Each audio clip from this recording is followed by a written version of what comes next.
सभी बच्चों को मेरा नमस्कार। आज हम यशपाल जी के द्वारा रचित एक व्यंग्यात्मक कहानी को पढ़ेंगे। सभी बच्चे ध्यानपूर्वक सुनेंगे। इस कहानी का नाम है लखनवी अंदाज। तो सभी बच्चे इसे ध्यानपूर्वक सुनेंगे। सबसे पहले हम इसके जीवन परिचय के बारे में जानेंगे। तो यशपाल का जन्म सन 1903 में पंजाब के फिरोजपुर छावनी में हुआ। प्रारंभिक शिक्षा कांगड़ा में ग्रहण करने के बाद लाहौर के नेशनल कॉलेज से उन्होंने बीए किया। वहां उनका परिचय भगत सिंह और सुखदेव से हुआ। स्वाधीनता संग्राम की क्रांतिकारी धारा से जुड़ाव के कारण वे जेल भी गए। उनकी मृत्यु सन 1976 में हुई। यशपाल की रचनाओं में आम आदमी के सरोकारों की उपस्थिति है। वे यथार्थवादी शैली के विशिष्ट रचनाकार हैं। सामाजिक विषमता, राजनीतिक पाखंड और रूढ़ियों के खिलाफ उनकी रचनाएं मुखर हैं। उनके कहानी संग्रहों में ज्ञानदान, तर्क का तूफान, पिंजरे की उड़ान व धुलिया फूलों का कुर्ता उल्लेखनीय है। उनका जो झूठा सच उपन्यास है, भारत विभाजन की त्रासदी का मार्मिक दस्तावेज है, जिसमें भारत विभाजन हुआ था उस समय का वर्णन है। बहुत ही महत्वपूर्ण उपन्यास है। अमृता, दिव्या, पार्टी कामरेड, दादा कामरेड, मेरी तेरी उनकी बात उनके अन्य प्रमुख उपन्यास हैं। भाषा की स्वाभाविकता और सजीवता उनकी रचनागत विशेषता है।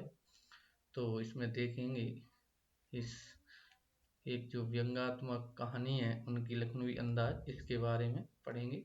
यूं तो यशपाल ने लखनवी अंदाज जो व्यंग है यह साबित करने के लिए लिखा था कि बिना कथ्य के कहानी नहीं लिखी जा सकती। जो कहानी थी इसका मुख्य उद्देश्य तो यह था कि बिना किसी कथ्य माने बिना किसी कारण की कहानी नहीं लिखी जा सकती, परंतु एक स्वतंत्र रचना के रूप में इस रचना को पढ़ा जाता है। यशपाल उस पतनशील सामंती वर्ग पर कटाक्ष करते हैं जो वास्तविकता से बेखबर एक बनावटी जीवनशील शैली का आदी है। इसमें एक जो सामंती वर्ग है उस पर कटाक्ष किया गया है इस कहानी के अंदर, जो कि वास्तविकता से बेखबर है, उसे वास्तविकता से परिचित नहीं है। उसकी जीवन से और वो बनावटी जीवन शैली का क्या है, आदी है। ऐसे एक व्यक्ति का यहाँ पर वर्णन किया गया है। कहना ना होगा कि आज के समय में भी ऐसी परजीवी संस्कृतियों को देखा जा सकता है। माने आज भी सामंत शाही वर्ग के कुछ लोग, आज भी हमारे देश के अंदर बहुत सारे लोग इस प्रकार के देखे जा सकते हैं।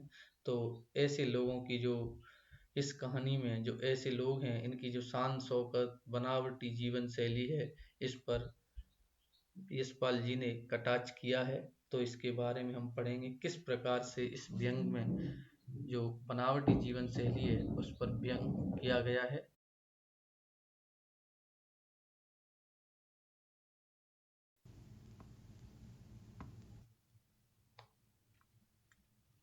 लखनवी अंदाज व्यंग्यात्मक कहानी को पढ़ेंगे। सभी बच्चे ध्यानपूर्वक सुनेंगे।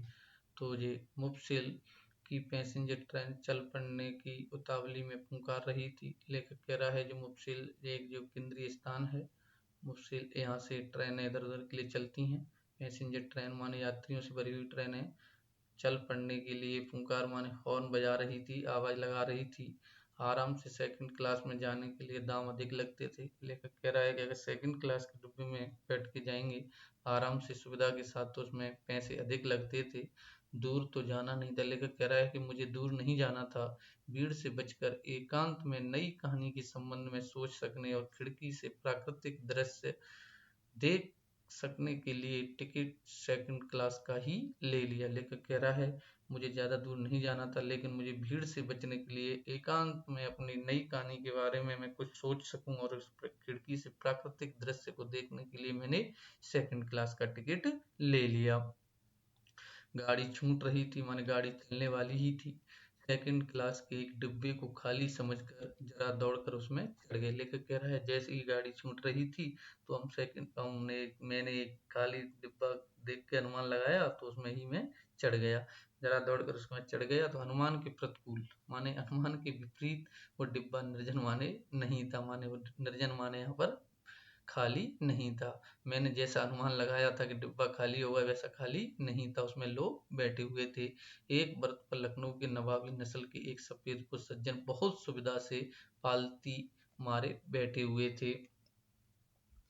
तो मैं अंदर गया तो एक बर्थ पर लखनऊ के एक नवाबी नस्ल के एक व्यक्ति थे, सफेद को सज्जन माने सफेद कपड़े पहने हुए बैठे हुए थे, माने पालती मारे यहाँ पर टांगे मोड़ करके आराम से बैठे हुए थे। सामने उन्होंने दो चिकने ताजे खीरे तौलिए पर रखे हुए थे। डिब्बे में हमारे सहसा कूद जाने से सज्जन की आंखों में एकांत चिंतन में विद्न का असंतोष दिखाई दिया। लेखक कह रहा है कि हमारे डिब्बे में सहसा माने अचानक से आ जाने के कारण उस सज्जन की आंखों में हमें विद्न माने बाधा बाधा दिखाई दी।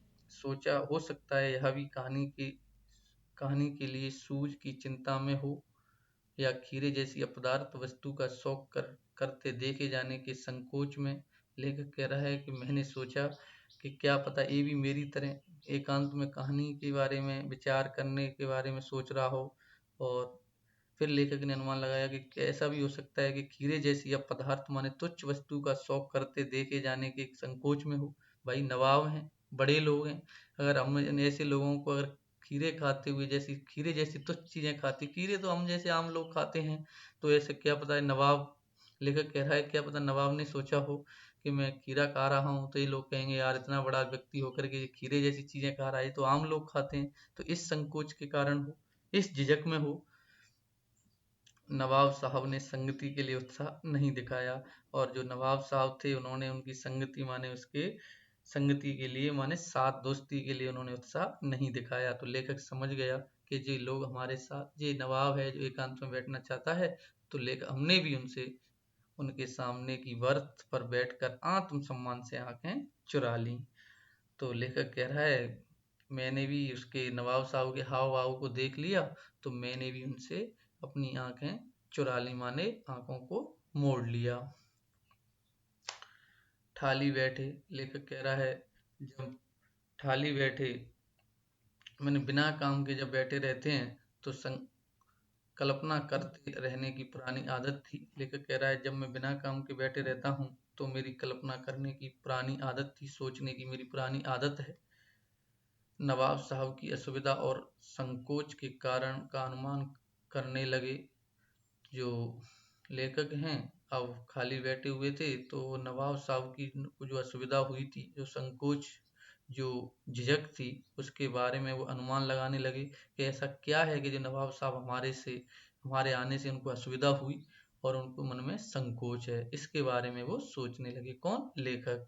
नवाब साहब ने बिल्कुल अकेले यात्रा कर सकने के अनुमान में किफायत के विचार से सेकंड क्लास का टिकट खरीद लिया हो और अब गवारा ना हो कि शहर का कोई सफेद पुरुष उन्हें मंझले दर्जे में सफर करता देखे। तो यहाँ पर लेखक कह रहा है कि जो नवाब साहब ने बिल्कुल अकेले यात्रा कर सकने के अनुमान से टिकट सेकंड क्लास का टिकट खरीदा होगा, पर अब गवारा ना हो कि शहर का कोई सफेद पुरुष उन्हें मंझले दर्जे में सफर करता देख ले। लेखक कह रहा है कि गवारा ना होना माने सहन ना होना। अब उनसे जो लखनवी सफेद पुरुष बैठे हुए थे उनसे सहन नहीं हो रहा होगा कि उन्हें कोई शहर का कोई व्यक्ति, सफेद पोष व्यक्ति को उन्हें मंझले दर्जे में सफर करता देख ले। अकेले सफर का वक्त काटने के लिए ही खीरे खरीदे होंगे और अब किसी सफेद पुरुष के सामने खीरा कैसे खाए। लेखक कह रहा है कि उन्होंने, जो नवाब साहब थे, उन्होंने अकेले इस सफर का वक्त काटने के लिए ही खीरे खरीदे होंगे और अब किसी सफेद पुरुष के सामने खीरा कैसे खाए। अब उनके सामने ये बहुत बड़ी समस्या थी। तो हम कनखियों से नवाब साहब की ओर देख रहे थे, माने छुपी हुई नजर से हम नवाब साहब को देख रहे थे। नवाब साहब कुछ देर गाड़ी की खिड़की से बाहर देखकर स्थिति पर गौर करते रहे। नवाब साहब कुछ देर गाड़ी से बाहर देखते रहे और स्थिति को भांपने लगे। ओ, नवाब साहब ने सहसा हमें संबोधन किया। एकदम से नवाब साहब ने हमें संबोधित करते हुए कहा, आदाब अर्ज। अदाब अर्ज माने अभिवादन का एक तरीका होता है। जनाब खीरे का शौक फरमाएंगे? किसने कहा? नवाब साहब ने लेखक से कहा। अदाब अर्ज अभिवादन करते हुए कहा कि जनाब खीरे का शौक फरमाएंगे माने आनंद लोगे। शौक फरमाना माने आनंद लोगे। नवाब साहब का सहसा भाव परिवर्तन अच्छा नहीं लगा। लेखक को एकदम से जो नवाब साहब का अचानक से जो भाव परिवर्तन हुआ वो अच्छा नहीं लगा।